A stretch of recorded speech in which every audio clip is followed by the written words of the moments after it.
Është folur kjo ideja e ato që i bëjnë vetë dhe ju që i bëni me operacion. I'm like, vetë i bëjmë dhe ne. Eksakt. Hapen 7 shtreza lëkurë. Për ata. Duhet minimumi 2 javë, 3 javë të marrësh vetë rikuperim. Domethënë nuk kalon trupin në shok, jashtëzakonisht shumë të madh, domethënë vetë i bëjmë dhe ne.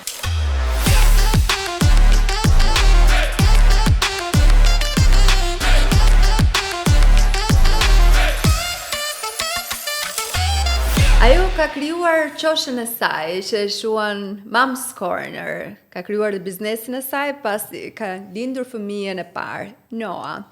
Dhe pikërisht në këtë emër e ka nisur biznesin e saj. Por sot do të flasi pikërisht për prindërimin, për të gjitha peripecitë që prej nisjes së shtatzanisë dhe në vazhdimsi, sot është mami i 2 bebave, sot vjen mam Ina. Faleminderit që sot në mam dhe të flasim së bashku për prindërimin, për shtatzanin, për mëmësinë, në përgjithësi dhe sigurisht edhe për vazhdimsinë, se si lindi gjithçka në Mom Corner apo edhe në Noah's Ark. Flasim pak për fillimet e tua, për fillimet e shtatzanisë me Noah. Si kanë qenë? Ka qenë aq surprizë, por aq edhe planifikuar. Shtatzani me Noan. Neve ishim çiftëri, sa ishim martuar, u martuam në kohë pandemie. Ajo ka qenë histori komplet më vete pastaj. Dhe ndërkohë studioje ende po studioja isha akoma ende me masterin që po e mbyllja online, bëra 1 vit andej dhe pastaj u ktheva për shkak të pandemisë. Dhe nuk e dija ende në fakt nëse do më duhej që të kthehesha për vitin pjesën e mbetur të vitit 2 apo jo. Shkolla ende nuk na kishte thënë. Dhe bashkë me Aldin me tim shosh marrim vendimin do martojmë, ndërkohë ishte akoma domethënë mbyllja e Covidit dhe të gjitha. Gjithsesi, e marrim hapin, ishte gjithë planifikimi u bë për 1 javë. Dhe pastaj vazhdon jeta normalisht. Planet u martuam. Planet ishin që të rinim diku te 2 vite minimumi si çiftëri. Pse këtë plan? Pse për këtë plan? Se logjikisht kur martohet një çift mendon që do të ketë pasardhës më pas. Patjetër. Neve në fakt duke qenë se një pjesë e lidhjes na iku në distancë për shkak të shkollës sime. Bashkëtesë përpara nuk kemi bër, personalisht isha kundër, edhe Aldi gjithashtu. Dhe ishte domethënë kjo pjesa që duam që ta shijon pa kohën bashkë si çiftëri, para se të shkonim tek hapi i radhës. Dhe as 6 muaj martuar më bëj një ekzaminim fizik dhe më thot mjekja ime, na thot jemi përballë një situate të tillë që ose duhet të planifikosh shtatzani, që të sistemohet i gjithë sistemi jot hormonal, ose duhet të marrësh një sër ilaçesh të caktuara, por unë nuk do të jap dot garanci se si do të ndikojnë pastaj kur të duash të planifikosh shtatzanin, sepse mund të të ndikojnë që të ta vonojnë, të ta bëjnë pak më të vështirë situatën. Në cilën situatë ishe ti? Pra, çfarë ekzaminimi u bë eksaktësisht për të kuptuar, Unë kam, domethënë ishte një problem i gjendrës tiroide. Dhe tiroidja pastaj kishte prekur për shkak të disbalancës hormonale, kishte prekur gjithë aksin hormonal të trupit. Dhe ajo aty domethënë ishte, do ta rregullosh natyralisht, që shtatzania e bënte, sepse fillon edhe rregullohen nivelet hormonale dhe fut trupi domethënë në brast përsëri si të thuash. Ose do merrja pastaj hormone mjekim. Dhe ishte lloji i tillë që ginekologia ime nuk më jepte të siguri pastaj për pjesën e kur do të duash bebin, unë nuk e dita se si do të ndikoj. Sa vjeç ishe në atë moment? Si bie 2020, 28. 28 vjeç. 28. Okej. Pra ishte diçka e vendosur le të themi nga Zoti. Nga situata, nga Zoti, ishte sikur Zoti të ta doje ta shtyje. Po, pra, ishte sikur juve keni planin tuaj, por unë kam planin tim. Dhe kështu nisët me tentativet? Dhe kështu, po, filluam do të thënë planifikimin, edhe ishte më ktheva në shtëpi dhe Shaldit kështu shumë të mike, çfarë do bëjmë? Okej, dhe do provojmë për beb. Dhe Noa erdhi relativisht shpejt.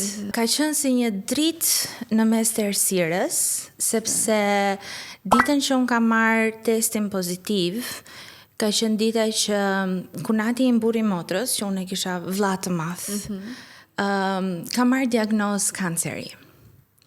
Dhe neve na ka necur shumë, ishte shumë e çuditshme, por shumë paralelisht. Dhe ishte sikur Zoti po na thoshte që shiko, vërtet po ju jap sfida në familjen tuaj të madhe, po ja ku e keni edhe një gëzim shumë të madh.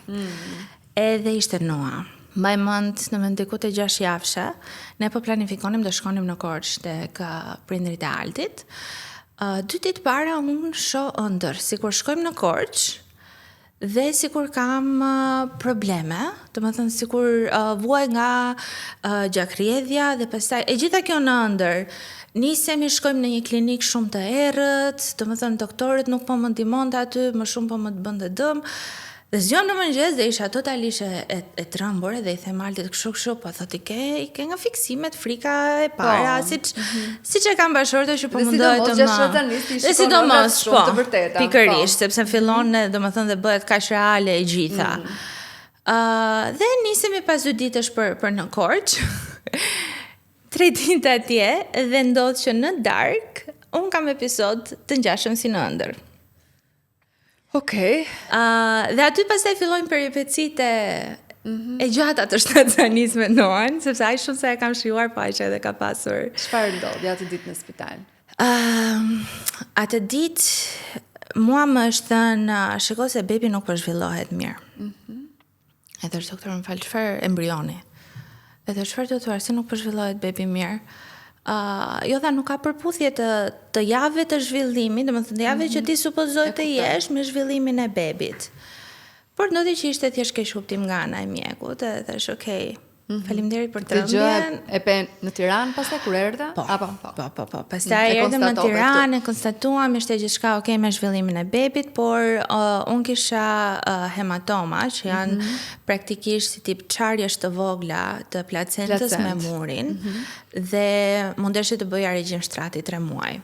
Sepse nëse ka sforcim fizik, praktikisht hematomat kanë tendencë që të hapet, mund të bëhet shkëputja e placentës dhe pastaj rrezikon shumë si nëna si bebi. Kështu që 3 muaj parë ishte. Ti kanë 3 muaj. Çfarë bëje ti ato 3 muaj? Atë 3 muaj, unë kam qenë me sezon provimesh.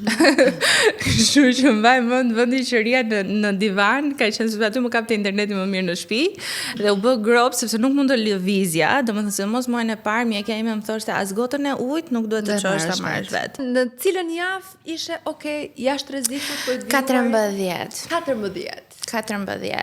Edhe filloi domethënë trimestri 2, thash okay, u normalizuam, jemi mirë. Vazhduam okay deri në javën e 26. Në javën e 26 unë filloj kam pak dhimbje koke, marrje mend, thash okay, të shtatzanis. Nisha lodhur edhe mendoje gjithmonë e kishe nga lodhja. Del që nuk ishte nga lodhja, del që ishin shenjat e para të preeklamsisë. Thash okay, duhet edhe kjo tani. Ajo pastaj ato ka filluar sfida e vërtet. Sfida vërtet që mua më ka kapur paniku, ndoshta, po ndërkohë edhe jam lutur më fort se çdo herë tjetër. Më mend ka qenë javën e 32, përveç më ka pasur shtrime në spital, ka pasur frikra, ne filluam shkonim 2 herë në maternitet. Paradite dhe në darkë. Që duhet të më bëja monitorimin e rajeve të zemrës së bebit. Nuk e di sa herë jam shkëputur nga puna me urgjencë, sepse Noa si teki të mos lëvizte. Dhe nuk ishte as lëng portokalli, as çokoladë, as pozicione, as muzikë, as një gjë që ja ndronte mendjen tim viri. Domethënë nuk e di, janë të pamnumër të rastet që kemi vajtur me urgjencë në spital. Por ajo që mbaj mend dhe më e frikshmja ka qenë 32 javshe, kur më është dashur që të firmos vetë në spital, sepse mjekja më dhaina nuk të jap dot më garanci. Domethënë të ka vajtur, nuk po e kontrollonim dot as më me mjekim, as me ushqimin, me gjëra, domethënë ishte komplet në dorën e Zotit. Dhe ka qenë vërtet mrekullisht që ne kemi shtyr deri në fillim të ditën e parë të javës së 40, unë jam futur në operacion. Për çfarë firmose ti? Që po e merja për Riskun. vetë riskun, po, sepse më kërkoj që të shtrohesha në spital për komplet periudhën e mbetur. Por e provova 2 ditë dhe realisht më bëri më shumë dëm. Më keq, e vërtet. Do me thënë, dhe duke qenë se e kisha gja një farë eksperiencë qoftë me monitorimin e tensionit, mua më kishte ditë për shembull që mbi 20 herë në ditë pa exagjerim mbi 20 herë në ditë masja tensionin. Do me thënë thjesht për të parë luhatjet, të shikoja nëse duhet arrisja dozën e ilaçit apo nëse duhet ta mbaja konstante. Duke qenë në këtë lloj rrezikshmërie, si ka mundësi që nuk u planifikua? Kokëforcia ime, sepse doja që ta tentoja atë ëndrrën. Ndoshta mund ta rrezikoje më shumë? Mundet e tani që mendoj me qartësi edhe me... Edhe vetën në të njëjtën kohë, po flas për bebin vetëm. Për të dy. Tani që e shikoj me qartësi dhe ku e kam pasur mend. Por në ato kohë, nuk e di, ndoshta ishte thjesht periudha, ndoshta ishte shtatzania, ndoshta ishte gjithë presioni i jashtëm, është një nga arsyet që unë flas shumë fort kundër presionit të nënave të reja dhe të grave shtatzan, sepse ndikon jashtëzakonisht shumë edhe në vendimarrje të këqija. Kështu që mendoj që kanë qenë të gjitha gjithkohë që ti duhet ta bëje natyralisht. Po, mendoj që domethënë ka një lloj presioni dhe një lloj trysnie nga shoqëria jonë. Jo më larg se para një viti më është thënë që domethënë është folur kjo ideja e ato që i bëjnë vetë dhe ju që i bëni me operacion. I'm like, vetë i bëjmë dhe ne. Eksakt. Eksakt. Hapen 7 shtreza lëkurë. Për bërë. Duhet minimumi 2 javë, 3 javë të marrësh vetën rikuperim. Domethënë nuk kalon trupin në shok, zakonisht shumë të madh, domethënë vetë i bën dhe ne. Por këto janë të gjitha gjëra që unë i di tani dhe nuk i di atëherë, ose të paktën nuk i flisja vetes atëherë, ashtu siç i flas tani. Emrin ja vut Noa për shkak të besimit apo? Po. Emrin e ka zgjedhur im shoq dhe të dyve na kliku na pëlqeu shumë, ja kemi vënë që në muajin e 6. Edhe do të thotë ai që gjen komfort edhe qetësi tek Zoti. Mendoj që unë të paktën besoj që domethënë emri duhet i flasi fëmijës, për neve ishte si një lutje. Emri i tij ka qenë si një lutje për të. Dhe mendoj që ka qenë edhe shumë sigurues në gjithë këtë strapacimin e kaluar, domethënë që ishte sikur sa herë që unë e flisja për të ose i flisja atij, ishte sikur edhe i jepja sigurim vetes që është okay, ai është ai që gjen paqe tek Zoti, kështu që çdo gjë është okay. Ditët e para me Noan janë blur tani, domethënë, por sfida me zhidhënie tim. Edhe për shkak të ardhjes së bebit të dytë që është vetëm 3 muaj. Unë jam akoma, po flas për postpartum, po jam akoma në postpartum. Kështu që është sfidë më vete ajo.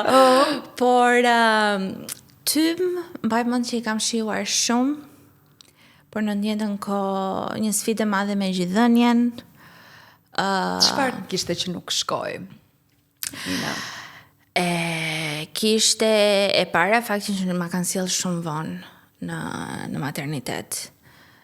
Ma sollën bebin goxha vonë. Po pse ndodhi kjo? Mendoj edhe për shkak të operacionit, situata, domethënë të gjitha. Unë nuk e dija që duhet ta kërkoja. Nuk më duke normale që ti duhet ta kërkosh bebin, mendoja që. Në cilin spital kisha? Tek Geraldina. Okej.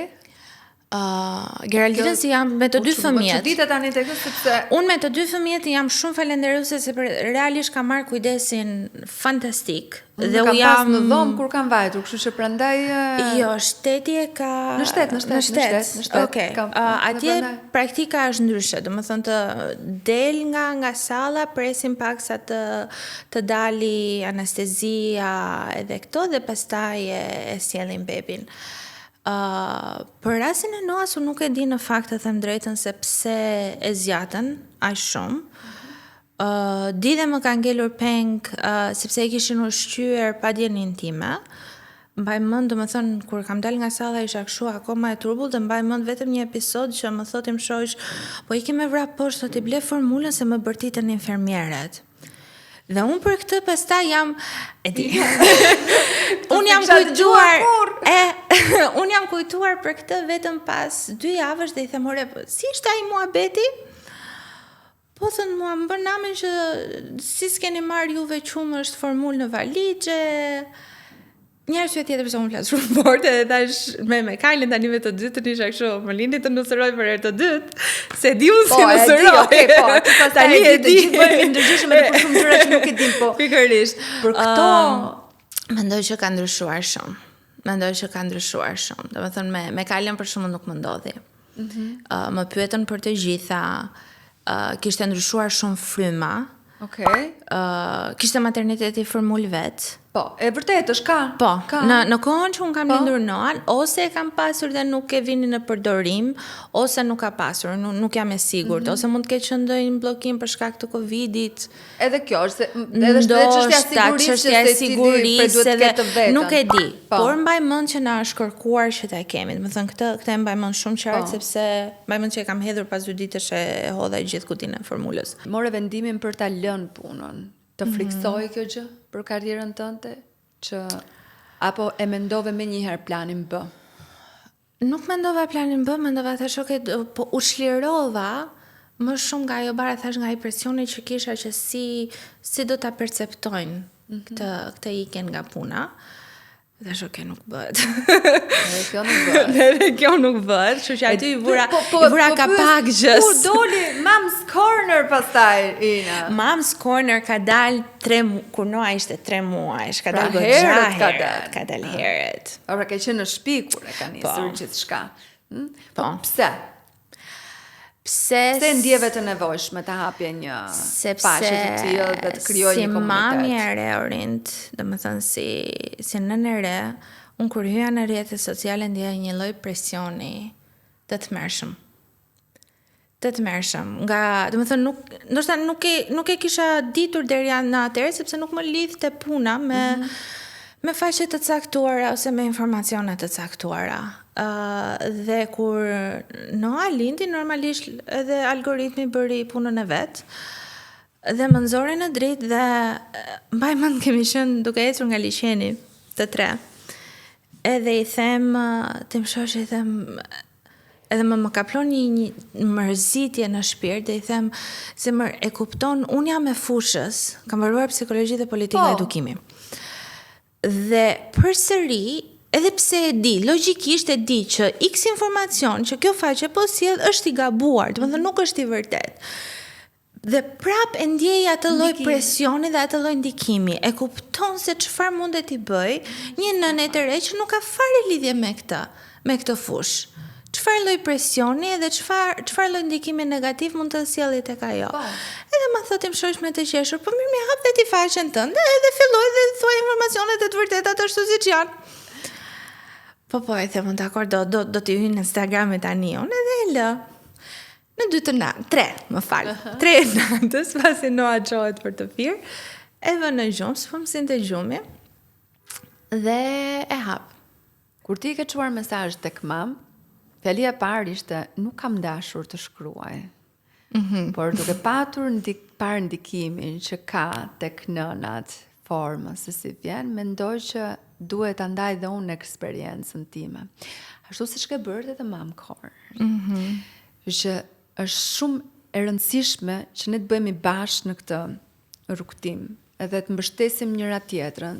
Kam vënë re edhe në rrjetet sociale, apo edhe sepse aty bëhet më shumë zhurmë e madhe dhe njerëzit kanë janë më shumë të sigurt për ta hedhur një fjalë qoftë të keqe. Dhe nuk e kanë shumë problem. Por është ajo, pra, është jemi ne si nëna që sjellim pasojat më vonë. Pasoja që I shohim të fëmijët ta, patjetër. Forma se si ata arritën, për shkak të prindërimit tonë që her pas here nuk ka qenë shumë I kujdesshëm. Edhe kemi drejtuar gishtin edhe tek njëra tjetra. Patjetër. Ky është një ndër problemet kryesore që ne sot vazhdojmë e bëjmë dhe që frutet do I shikojmë pak më vonë, përsa kohë që ne vazhdojmë tregojmë gishtin tek njëra tjetra. Dhe jo të shikojmë që kjo është eksperjenca ime. Po. Ti ke eksperiencën tënde, hajde I ndajmë. Nëse na përputhen, okay, nëse nuk na përputhen, prap okay. Nuk ka rëndësi. Ne kemi thënë gjithmonë që nuk ka manual për këtë punë. Nuk ka. Dhe mamësia domethënë nuk ka nën perfekte. Por çdo nën për sa kohë që jep më të mirën e saj, unë them që është më e mira për fëmijën e saj. Më e mira është, absolutisht. Për sa kohë. Dhe ajo që unë them gjithmonë, domethënë pavarësisht se The Mom Corner është një vend që vjen edhe me këshilla. Dhe më është bërë një pyetje shumë e bukur në fakt, dhe më thanë, okay, pse ka psikologe që shkojnë me këtë drejtim dhe ka dhe psikologe që shkojnë me këtë drejtimin tjetër që po thua ti. Dhe i thash, siç ka doktor që njëri të jep këtë ilaç dhe tjetri thotë, shiko, vetëm vëri kompresa temperaturës dhe mos i jep ilaç. Patjetër ka drejtime të ndryshme dhe këtu vjen dhe futet instinkti jot si nën, domethënë para instinktit të nënës nuk ka asnjë gjë tjetër rëndësi dhe nuk ka asnjë gjë tjetër bazë. Unë mund të kem shkollimin e gjithë dynjas, nuk e njoh unë ataren tënde më mirë se që njeh ti. Domethënë dhe më mirë se ç'të flet ty instinkti për fëmijën tënd, nuk do flasi kurr as diploma ime, as certifikata e dikujt tjetër, as ku ta di unë mençuria nga ajri i dikujt tjetër edhe tjetër. Prandaj është kaq e rëndësishme, domethënë që është vërtet të përqafojmë ajo që ti the, të ndajmë eksperjenca, të përqafojmë eksperiencat e njëra tjetrës. Unë nuk dua ta besoj që ka nën që me vullnetin dhe me dëshirën e saj edhe me kthjelltësinë e mendjes së saj të dojë t'i bëj dëm fëmijës. Nuk ka. Nuk ka. Ka informacione të gabuara, patjetër që ka. Dhe një thirrje që unë bëj gjithmonë është kontrolloni informacionet se nga i merrni. Duhet të mësojmë që e modestia, për ulësia në disa gjëra, një pjesë të mirë, kërkesa e faljes, nuk janë fare të gabuara. Absolutisht. Duhet të rikthehemi këtyre parimeve, sepse më duket sikur kanë humbur për sa kohë, kanë humbur rrugën për sa kohë. Kanë humbur pak sepse po futemi pak në këtë idenë ta servis për mbijetesë. Ta servisi të jetë më i forti. Domethënë të jetë i aftë për veten. Është shumë mirë le të jetë i aftë për veten, po pa i rënë tjetrit në qafë. Domethënë mos ta harrojmë edhe këto vlerat. E drejtë. Vlerat njerëzore që janë shumë të rëndësishme sepse në fund të ditës fëmijës tënd po i bën dëm. Domethënë nëse ti e mëson fëmijën tënde je më i fortë, je më i miri, ti nuk do gabosh asnjëherë. Domethënë aty po ja shton presionin. E drejtë. Edhe aty po ja vendos një lloj pritshmërie që nuk është reale dhe nuk është e drejtë në fund të ditës. Nuk po i bën dëm fëmijës tim. Dhe ajo për cilën unë e prek shpesh në këtë podcast është koha. Koha që ne duhet t'i japim të vegjëlve tanë. E preferuara ime. Sepse pa kohën nuk mund të presim që të kthehet një gjë e mirë pas. Asnjë gjë. Pa kohën nuk ka disiplinë. Pa kohën nuk ka tashim. Pa kohën e dedikuar, dhe po flasim kohën cilësore, jo po flasim unë të rritu të vazhdoj dhe fëmija është aty dhe vazhdojnë, po në flasim për kohën cilësore. Pa kohën nuk ka dëgjim pastaj në adoleshencë. Pa kohën nuk ka mirëqenie fizike të fëmijës, shumë nuk e din ose ndoshta ja anashkalojnë, por është shumë e lidhur, sepse fëmija në fëmijërinë e hershme, mungesën e kohës me prindin e përjeton si stresuese. Dhe rritja e stresit e kortizolit në gjak përkthehet në sëmundje dhe në uljet e imunitetit. Dhe në fakt, jo shumë njerëz domethënë flasin për këtë dhe jo shumë e bëjnë lidhjen për këtë, por ndikon jashtëzakonisht shumë. Ja të falenderoj që ishe sot. Të falenderoj. Dhe ndave eksperiencën tënde, jam e bindur që edhe me këshillat e tua, edhe me eksperiencë, me të gjitha të çfarë ke kaluar gjatë shtatzanisë dhe rritjes së Noas edhe Kajles tashmë, ke dhënë mesazhet e dura dhe jam e bindur që të gjithë ata që duan të dinë më shumë për ty, vinë tek The Mom's Corner. Faleminderit ti, Daçur. E kam pajtur në krah, nuk e lëshova më. Domethënë, derisa kam ikur në shtëpi, djali nuk është shkëputur nga unë. Dhe kam thënë, unë isha shumë e lumtur me çdo gjë që ne kishim ndërtuar. Edhe mbaj mend që kam thënë, Zot më merr të gjitha, lër djalin.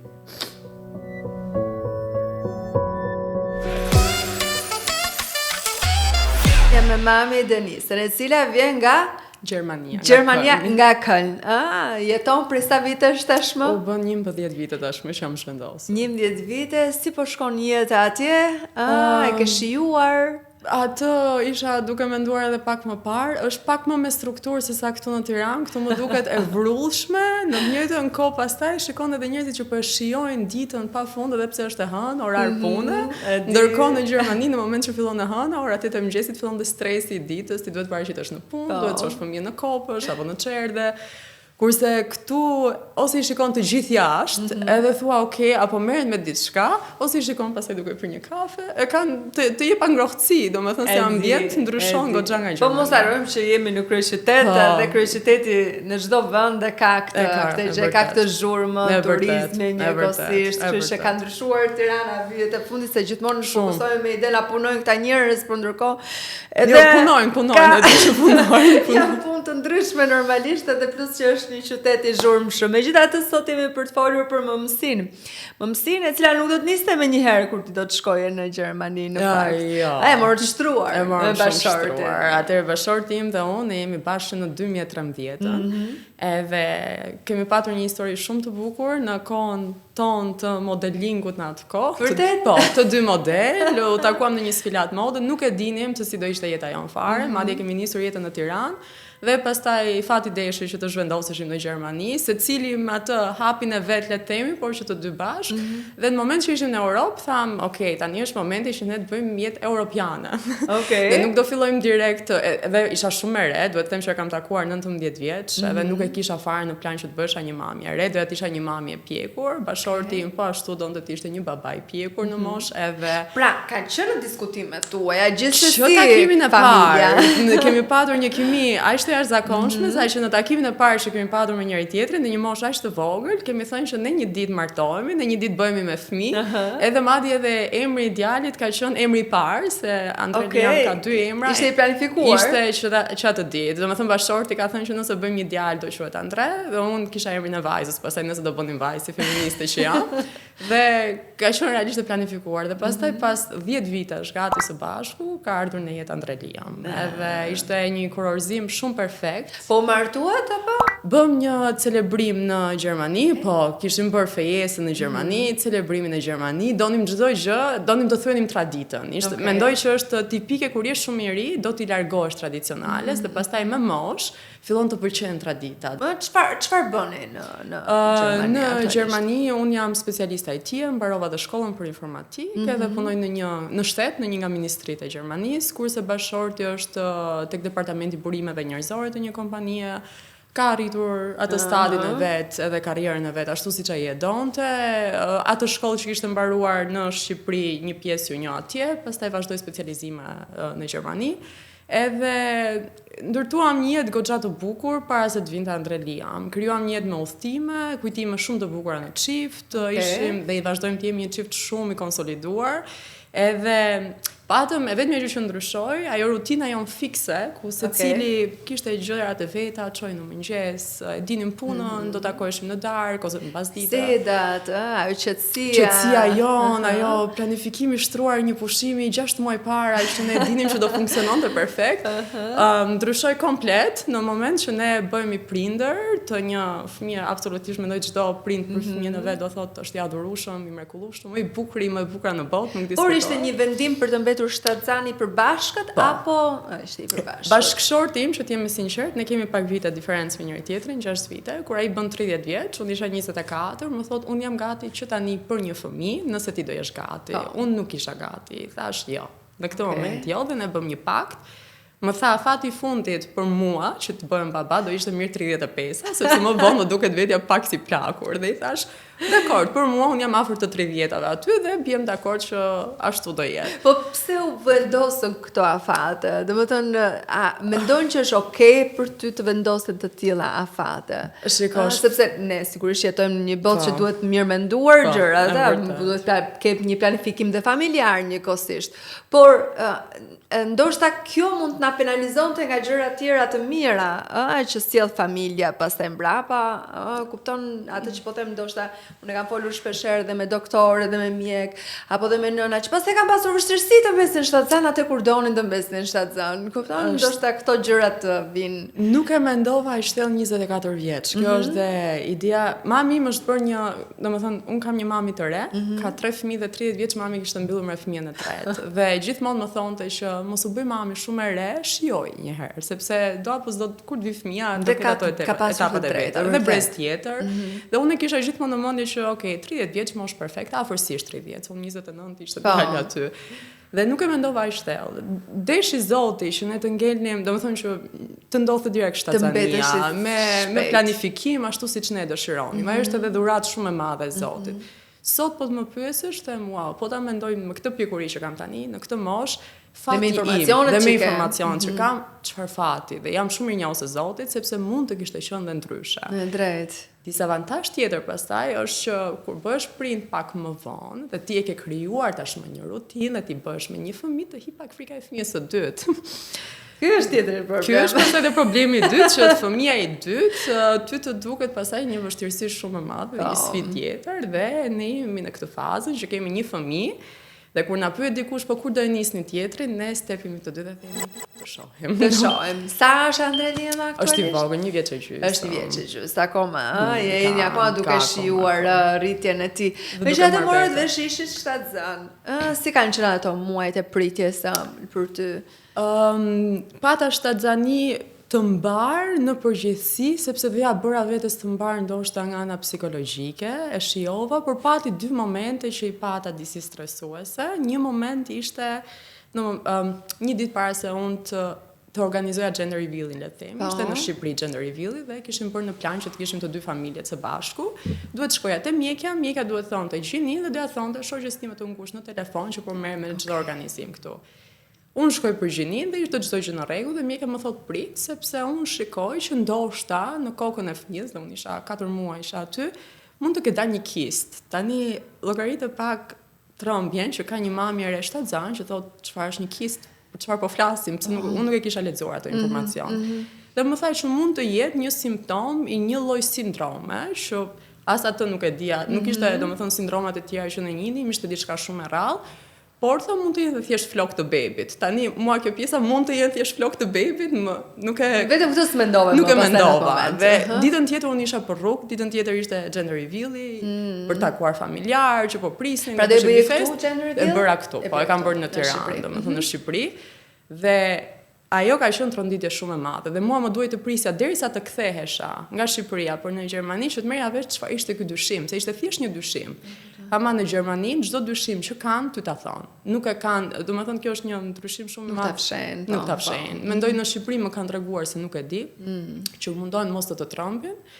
Në Gjermani të trombin dhe janë shumë direkt, sepse thon, unë marr masën dhe të kam paralajmëruar dhe të kam thënë. Por më thanë mos të shqetësohesh, ai ishte tepër vonë, unë isha shumë e shqetësuar, unë mundova ta shijoja gender reveal-in këtu, mora vesh gjinin, gjë shumë e bukur. Kur kthehem pastaj del që ishte thjesht një dyshim dhe që ishin thjesht flokët e bebit, çdo gjë ishte në rregull. Si e diktove që ishte thjesht një le të themi ishin thjesht flokët e bebit? Një vizitë, si vizita morfologjike, jo unë niptin nuk e kisha bërë sepse kisha bërë një vizitë në javën e 12, ke 2 opsione, ose bën nipti, ose një vizitë që quhet siç është ekoja morfologjike, por për javën e 12, që me atë qafa e bebit, domethënë ti kishe bërë këtë. Dhe e kisha bërë dhe ishte absolutisht çdo gjë në rregull, ishte akoma më e mirë në syrin tim se nipti sepse madhe çdo gjë brenda perimetrit dhe më thanë nuk ka asnjë problem, fëmia është i shëndetshëm, ti mos u shqetëso, çdo gjë mirë.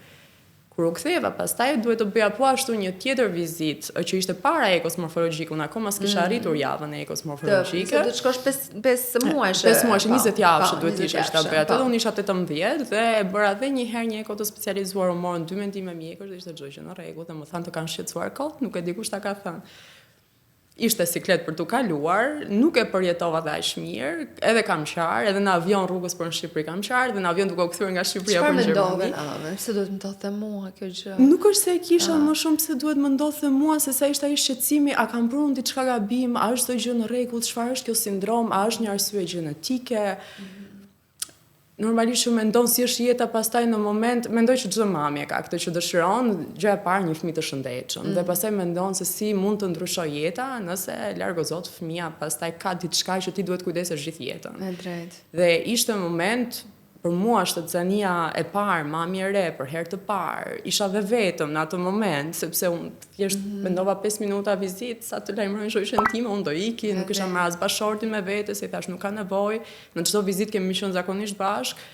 Ishte thjesht një tronditje shumë e madhe dhe aq më pak që ne kishim organizuar një fest shumë të bukur. Po, me qënë se tjerë dhe në Shqipëri, nuk të ndoj ideja për të parë një mjek shqiptar? Madje kam lënë dhe takim, të tregoj mesazhin që unë kam lënë dhe takim tek një nga spitalet dhe kam anulluar pastaj dhe unë prindërve të mi nuk u kisha treguar se çfarë kishte. Më pa në gender reveal që kishte diçka që unë po gëzoja, isha shumë mirë. Dhe në momentet e caktuara isha e përhumbur dhe më thot mami që diçka nuk shkon dhe unë të njoh, e kupton? Dhe unë nuk doja të alarmoja çdo njeri që ishte prezent, nuk doja të alarmoja as familjen bashkëshortit, as njeri, sepse ata janë dhe larg dhe mendoja që aty do më prishej festa. Dhe nuk u them që atë ditën tjetër i lajmëroj prindërit e mi që këtë gjë më kanë thënë dhe unë jam e shqetësuar. Dhe ma kanë mbledhur pak mendjen, le të themi, dhe mami tha nuk ka asgjë, djali është shumë mirë, të lutem shumë, këto tema mos ti dëgjoj. Është thjesht një dyshim, të kanë thënë që është dyshim, ka flok, ti ke qenë fëmijë me flok, se unë kam qenë realisht fëmijë me shumë flok. Dhe më tha, dhe kanë ngjarë ty, është shumë normale, tha, ju lutem çfarë janë këto, ne nuk i kemi patur në konto fare. E ka shfrym pozitive që duaj. Ishte një frym pozitive dhe ishin dhe disa, një kolege ime kishte kaluar të njëjtën gjë që kishte qenë pastaj thjesht një dyshim dhe fillova ta marr me pozitivitet me idenë që unë i kisha bërë çdo vizitë më përpara dhe nuk kishte se si të dilte tani, sepse do ishte parë që në javën e 12, të paktën dhe me informacionet që unë mora se si dallohet çdo sindrom, më thanë që do e kishe dalluar direkt. Nëse pas vizitës morfologjike, po shkojmë hipotetikisht tani, do kishte dalë diçka e vërtet. Do e kisha mbajtur, nuk do e kisha menduar në asnjë moment, domethënë nuk do as të prekem ta hiqja. Është dhurat, absolutisht, edhe nuk bëhe fjalë. Kjo është shumë gjë e mirë. E kishit folur me bashortet të gjë? Po, nuk e kishë menduar më përpara, po që kur ndodhi po. Dhe thamë të mbaj. E kjo është shumë gjë e mirë, në fakt. Është një bekim që Zoti ta ka dhënë.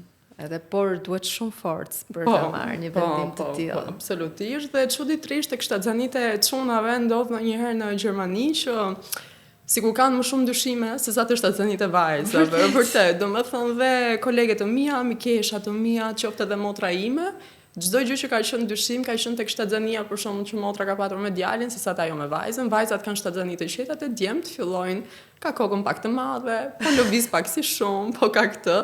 Dhe kemi thënë ndoshta është kjo efekti i çunave që janë aktiv gjithkohës ose nuk e di marrin ndoshta zhvillimin ndryshe ose varet si e shikojnë, mos janë mësuar me më shumë vajza, se në Gjermani është e kundërta e Shqipërisë.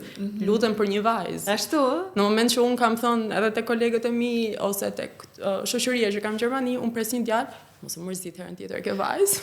Vërtet? Po, domethënë mbrapsht komplet, ja adhurojnë vajzat dhe adhurojnë qetësinë e vajzave dhe mënyrën se si vajzat janë më të thjeshta thon gjermanët për t'u edukuar dhe janë më të dëgjueshme. Dhe kur të thonin mos e mërzit, ishte e çuditshme sepse ndërkohë në Shqipëri unë kisha të mësuar ndryshe komplet. Unë nuk kisha asnjë që më thonte ti e ke vajzë, ti e ke djalë. Mbaj mend kur kam ardhur në Shqipëri dhe kur jam rregulluar në parukeri, ti duket që e mam çoni dhe unë që rria çuditur dhe po mund të jetë vajzë, ju lutem se jam edhe shumë feministe si natyrë. Por që atë unë them që gjinia është e fundit. Më pas si vjoj, pasi gjithçka ishte okay, tani u përmbyll mirë. Ne planifikojmë të bëjmë një baby moon, pushime, shkojmë në Portugali. Unë kisha bërë analizën e sheqerit, analizën e diabetit. Më marrë në telefon në Portugali, por ironi të fatit pa edhe një akullore anestetit, isha shumë relaksuar dhe më thonë ke dalë me diabet shtatzanie, sheqeri ka dalë i lartë. Nuk e prisja fare, sepse nuk është se kisha patur ndonjë neps për të ëmbla shumë, nuk kisha shtuar në peshë, trup elegant edhe në shtatzani, kisha bëja 10.000 hapa, kam bërë deri në muajin e 9, çdo ditë 10.000 hapa, nuk domethënë ishte një regjim që unë po i mbaja vetes shumë të fortë. Kujdesesh, po. Dhe në moment që më thonë marr me shaka them, jo, ka dalë analiza gabim. Kur të vi prapë do bëj. Do e ribëj, po. E kam ribër 2 herë analizën. Dhe aty pastaj doli që kisha diabet shumë të lehtë, me thënë ajo norma me një është trupi që ndryshon, po. Që ndryshonte dhe në Gjermani kanë të tillë që ti duhet të masësh pastaj pas çdo vakti sheqerin, që do të thotë ti merr aparatin që ta japin për shpimin e gishtit, për matjen e gjakut dhe pas çdo vakti ti e mat sheqerin, e shënon një fletor, ajo fletore kontrollohet dhe ditën e lindjes, ditën që ti je për të lindur duhet ta kesh me vete, që mjekët ta dinë që ti ke patur diabet shtatzanie. Dhe aty pastaj po nuk morën ndonjë mjekim për shembull. Jo, nuk kisha nevojë për insulin apo diçka të tillë, madje kur kam lindur djalin dhe aty u mat nga thembra e këmbës i matej sheqeri, domethënë, dhe më vinte shumë keq një fëmijë porsa lindur që ishte pak e tmerrshme ta shikoje, por më thanë që jo, nuk e çdo gjë në rregull, kaloi, po edhe ajo në fillim ishte pak siklet sepse unë nuk kisha ndeshur ndonjëherë në jetën time me termin diabet apo ke sheqer të lartë. Apo çfarë do lloj gjë të ishte e lartë, nuk isha asgjë. Por në fakt nuk ishte ashtu siç e pristit në momentin që erdhi Andre Emlia. Nuk shkoi çdo gjë. Nuk shkoi çdo gjë fjoll. Në moment që ndodhi lindja, çdo gjë në rregull, bën kontrollet në spital, çdo gjë shumë mirë. Unë po merja veten, si çdo mami që është lehon, shkojmë në shtëpi, ishim ne të tre. Dhe di që edhe prindërve të mi kanë qenë në Shqipëri në atë kohë se më prisnin të lindje një javë më mbrapa. Dhe I thoya keni kohë, shkoni, mbaroni punën tuaja dhe hajdeni prap. Dhe ditën e tretë unë që ishim në shtëpi, domethënë se si pje. Një ditë pasi kishim dalë nga spitali. Dita e katërt e jetës së Andre Liam, ne ishim në shtëpi. Vjen mami im që do na ndihmonte, që doja patjetër afër.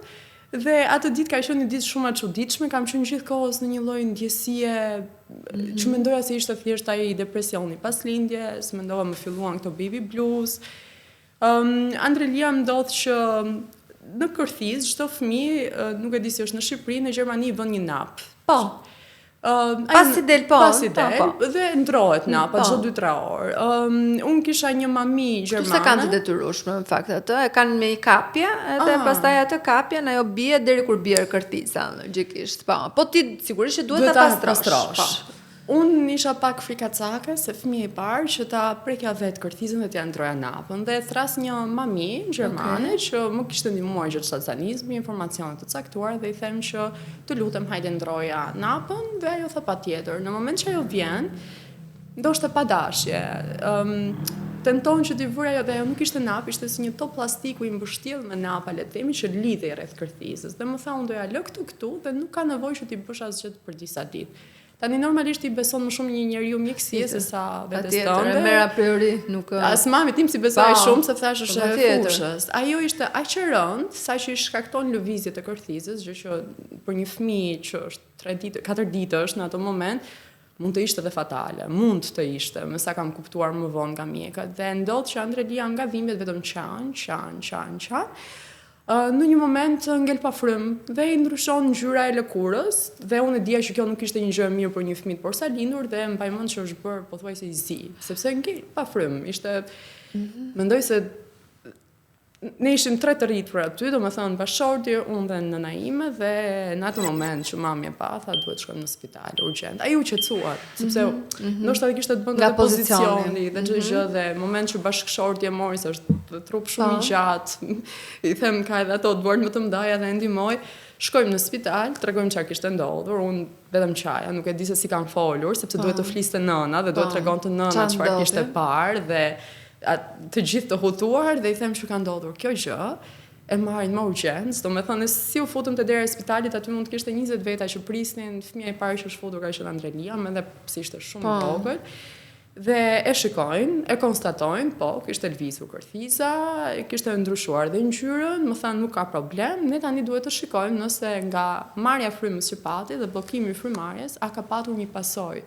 Sepse një fëmijë I vogël që I bllokohet fryma edhe për sekonda mund të ndodhi që t'i vdesin dhe qelicat e trurit, ose një pjesë e tyre. Çfarë do të thotë mund të kishte dëme që ishin të pariparueshme. Unë thash se më shumë bota në atë moment. Edhe thjesht, domethënë ka qenë ato ditë në spital, çdo ditë vinte një lajm I ri që mua thjesht realisht më shumë I bota. Unë thash çfarë po ndodh, nuk isha pa gjumë, isha e lodhur, ende nuk e kisha marrë veten nga lindja. Kishte filluar dhimbja e gjirit sepse po vinte qumshti, djali duhej futur te në gjë. Ndërkohë djalin ata e merrnin dhe më thonin tani duhet të rinë në spital, ti do rish këtu me mua. Do me thonë ne si familje re, unë dam, bashkëshorti nuk lejoj, unë lejohesha në spital, ai duhet vinte në orare caktuara. Ishte një lloj kaosi mendor që unë realisht në jetën time uroj mos ta përjetoj më kurrë. Nuk ja uroj asnjë mami. Dhe çfarë ndodhi më pas? Më pas ata më thanë bën një herë ekzaminimet, që lizat ishin në rregull, të trurit, domethënë po flasim për pjesën e trurit, duket zhvillim normal, më thanë që do bënin përsëri një vizitë të dytë, ajo u bën në fund, çdo gjë doli mirë. Më thanë që e vetmja gjë që ka fëmia është që në gjumë mban frymën. Dhe e kishte, domethënë Andreliam ishte traumatizuar nga ajo që kishte ndodhur, sepse ishte një bebe që sapo kishte dalë në këtë botë dhe përjeton dhimbje.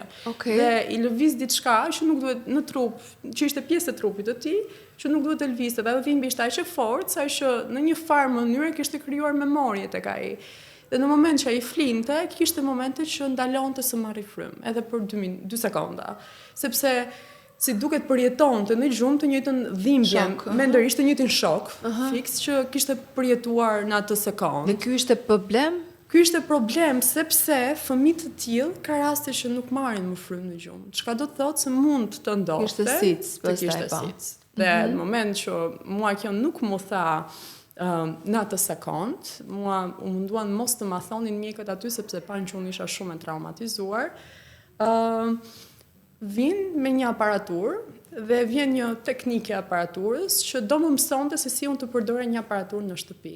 Dhe unë aty nuk po e kuptoja pse unë kisha një aparatur për fëmijën tim. E dija që një ditë para, domethënë kishin vënë tubat e oksigjenit, çdo gjë, kishin vënë disa siç janë këto që bëhet EKG-s, domethënë për të bërë matje, dhe kisha dëgjuar që një nga ato makineri që ishte lidhur gjatë natës disa herë kishte bërë një alarm. Alarmi ishte në moment që fëmia ndalonte frymarrjen dhe pastaj vinte përsëri frymarrja dhe e maste se sa ishte, sa kohë. Dhe në moment që vjen teknikja, lë një letër në tavolinë që nuk ishte për mua dhe thonte madje më të madhe letra mos tregoni prindërve. Dhe në letër thuhet që rrezik i madh për fëmijën, që do të thotë që 2 muajt, sidomos 2 muajt e parë, ishin me shumë rrezikshmëri në syrin e mjekëve. Unë e lexoj, unë isha e traumatizuar në çdo sekond, çdo lloj gjëje që i bënin djalit, unë nuk po e merrja dot më veten, po thoya ka fund, domethënë sa do vazhdoj dhe sa është një fëmijë kaq i vogël, më lini thjesht ta mbaj në krah, më lini të ikë në shtëpi, kjo ishte vetmja lutje që kisha, më lini të marr fëmijën të ikë në shtëpi. Dhe çdo mjek që vinte më thonte nuk e bëjmë dot, këtu je në Gjermani, ne mbajmë përgjegjësi në moment që ti ikën me fëmijën tënd në shtëpi dhe këtij fëmijë ndodh gjë më vogël, jemi ne që kemi përgjegjësi, nuk jemi ti. Dhe s'të dëgjojmë dot. Dhe mbaj mend që e kam lexuar letrën, bashkëshorti ishte jashtë dere në atë sekondë, ishte edhe orari i vizitave dhe më shikon që nuk e di jam bën rasti të fikët. Nuk e di, pata një gjendje emocionale që nuk e shpjegoj dot. Edhe i them vetëm që nuk është mirë djali.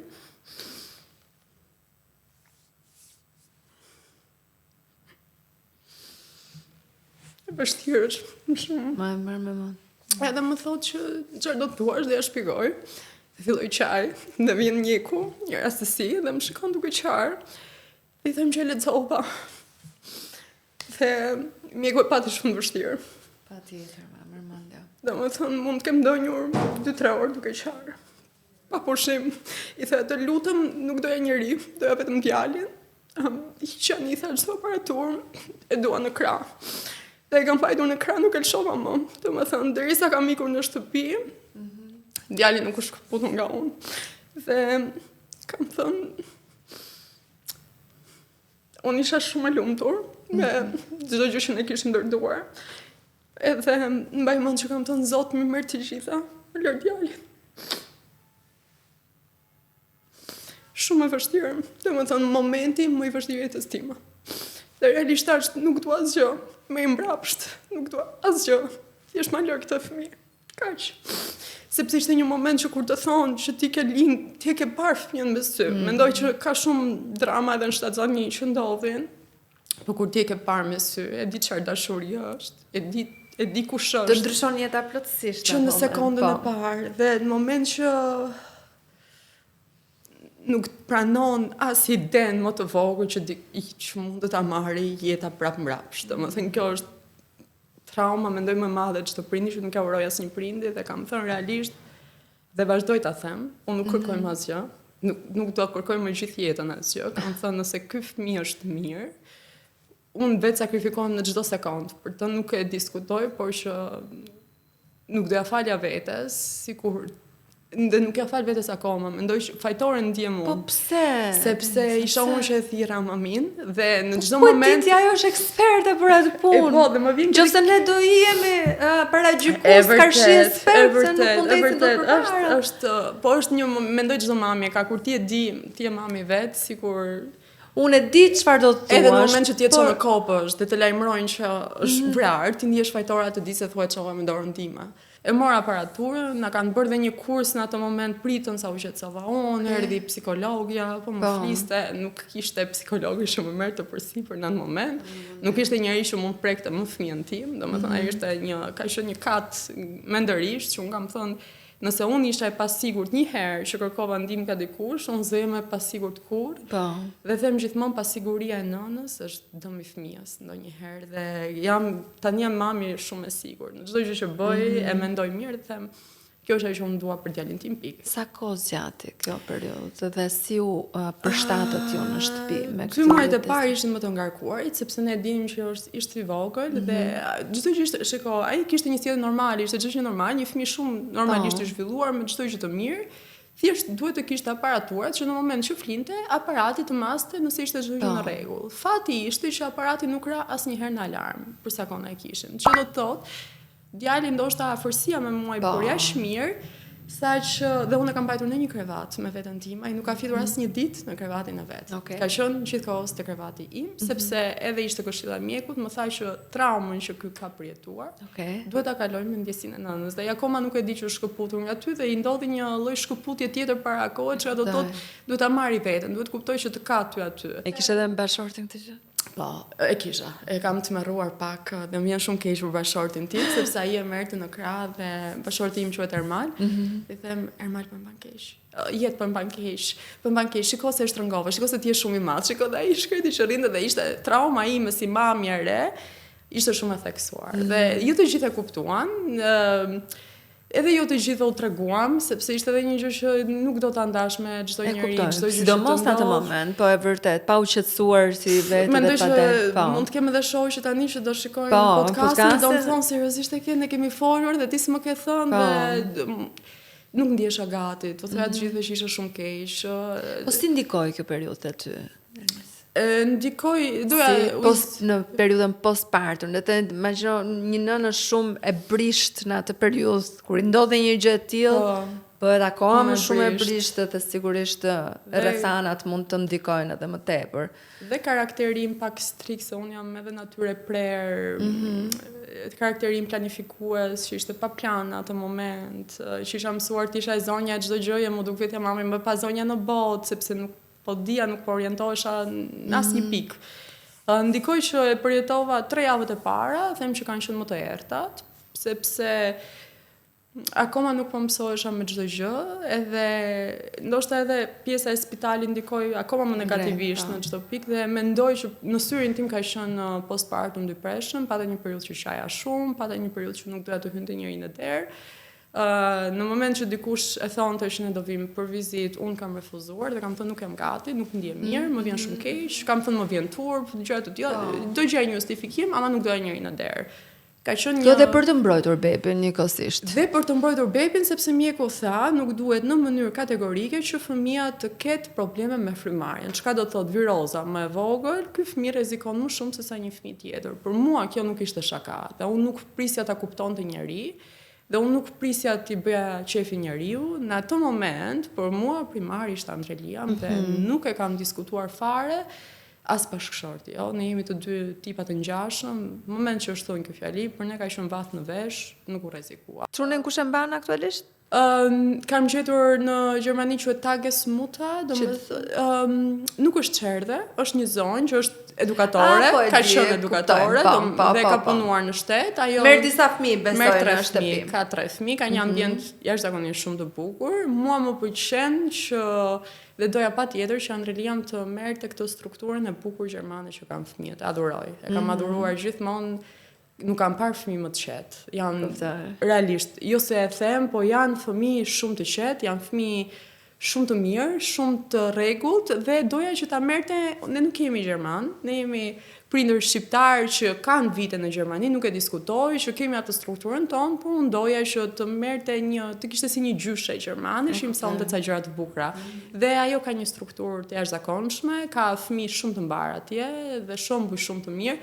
Dhe ka një ndryshim, jo se nuk ka qenë, por që ka një lloj përshtatje shumë të bukur që të gjithë më thonë, po si ka mundësi sa i mirë, dhe them që nuk është vetëm merite imja edhe ndihmës që kam tani. Unë kam qenë bashkë me të 2 javët e para, rrinim të 2 një orë tek ambienti ku ishte edukatorja dhe pastaj shkonim në shtëpi. Për ta bërë sa më familjar. Sa më familjar, po edhe për mua, sepse unë doja të shikoja. Kishe sigurinë. Ku po e lë, a është vendimi i dur, a duhet të kthehem në punë, a ta lë punën.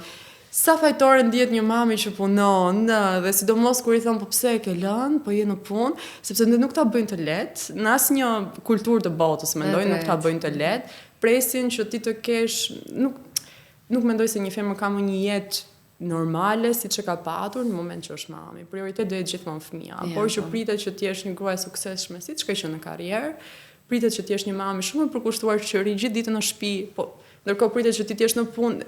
Duhet të bësh të gjitha, po kërkohet shumë nga gratë në fund. Shumë e vështirë. Po kërkohet shumë nga gratë. Dhe në momentin që ti do ta shijosh beben tënde, hidhen dikush thotë, po pse gjuna, gjithë ajo punë, si ta bën zemra, po shikoj si është, sikur unë e shikoj si është, domethënë. Është dhe në moment që je në punë, pastaj dhe fëmia ka. Por a shijove ti momentin që dole në punë? E shiko, ti me sinqert 2 orët e para që kam qenë në zyrën time, jam fundur në zyrë, kanë ardhur kolegët më kanë përshëndetur, nuk po e kuptoja ku isha. Ka qenë data 2 janar, sa kishin ngaluar dhe festat. Djali ishte në shtëpi me bashkëshort, domethënë me Ermalin aty, dhe ishte mirë sepse fillonte të çerte me datën 6. Dhe kisha kohë, e dija që ishte me papin e vet, po rrinte, nuk e kisha merak. Për mua ishte shumë e çuditshme sepse kuptova që ushtua dhe një prioritet. Ushtua dhe diçka në listë. Nuk të duket sikur ti fillon të marrësh frymë, madje të duket sikur po të mbushet aq shumë lista, sa thoj merja frymë përpara, tani po më merret më shumë akoma fryma. Edhe 2 orët e para jo, ama më vonë kur u qetësova pak, u futa në atë rutinë, kuptova që ajo pjesë e identitetit që unë mendoja se ishte zhdukur, që nuk ekzistonte më Denisa në karrierë, që kishte investuar dhe ato vitet për të arritur atë ku ishte, kuptova që ishte aty.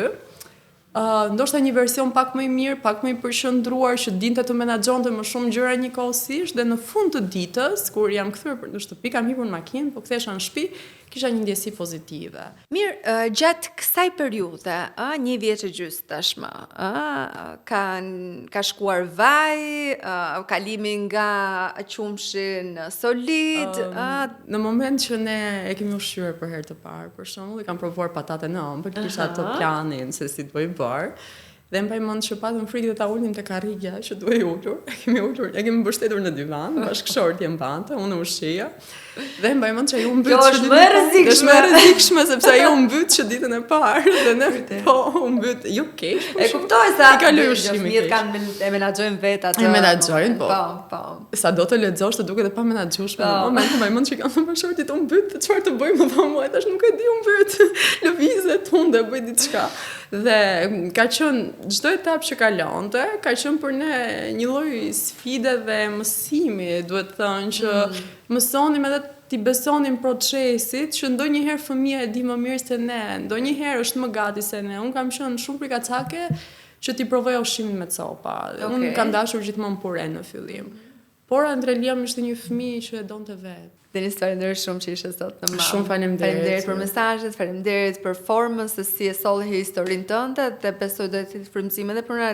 Të kenë edhe kujdes njëkohësisht për çdo gjë që ti sapo përmende, edhe për atë instiktin që duhet i përgjigjet në atë moment fëmijës, asaj që po na ndodh, sepse vetëm me instiktin mund të arrim të bëjmë gjërat shumë mirë, pse jo. Por pa harruar që edhe profesionistët duhet dëgjuar. Po, në vërtet. Pra mos i marrin frikë profesionistët. Jo, duhet dëgjuar. E di që ka situata që shpeshherë si joti që na friksojnë. Ndodh. Po kjo nuk duhet na bëj. Nuk është me qëllim, për sa kohë nuk është diçka e qëllim, pa kujdesi ka gjithandej. Faleminderit shumë. Faleminderit.